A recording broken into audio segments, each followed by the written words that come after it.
So when Steve Jobs presented his commencement speech at Stanford University, he noted the following: "Your time is limited, so don't waste it living someone else's life. Have the courage to follow your heart and intuition.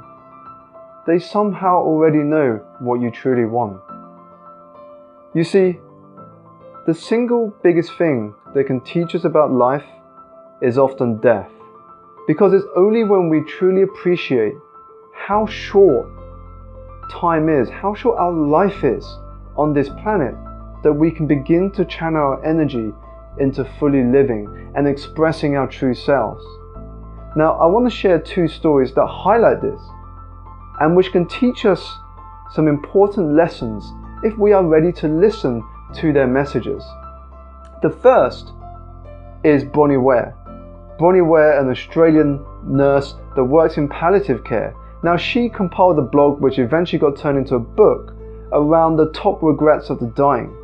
But the key message that she wanted to get out there is that so many people die having an ocean of unfulfilled dreams, not appreciating the freedom that can come with good health, and realizing, reflecting on the fact that ultimately, happiness is a choice. Happiness is something that we can experience right now, today, and it often begins with gratitude. And the second for me is a very interesting story because I never realized how the Nobel Prizes came about. Do you?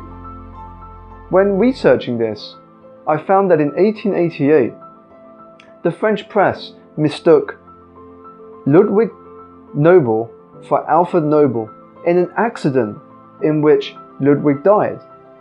The French press believed, or had mistakenly believed, that Alfred was the one who died in the fire. You see, Alfred was a Swedish entrepreneur known for his creation of explosives, dynamite for example.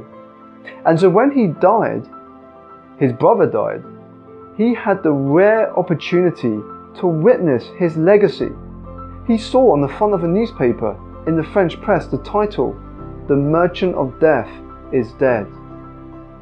Upon seeing this title, he was heartbroken. His legacy was a merchant of death, the bringer of destruction. Upon reading that title, he set out to change his legacy. So in 1895, he began to set out his will.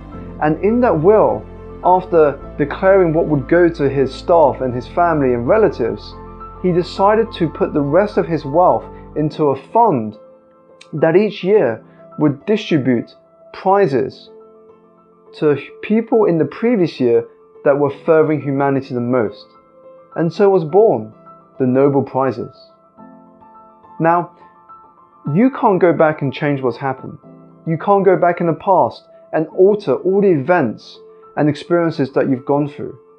But you can begin today to create a new ending, a new legacy, and to reflect on the lessons of Bronnie Ware's conversations with the dying, and also what your legacy could be.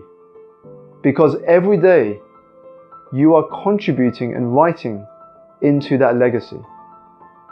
If you enjoy the insights of this video, click the thumbs up below, drop a comment, and subscribe for further video content. Thank you very much again.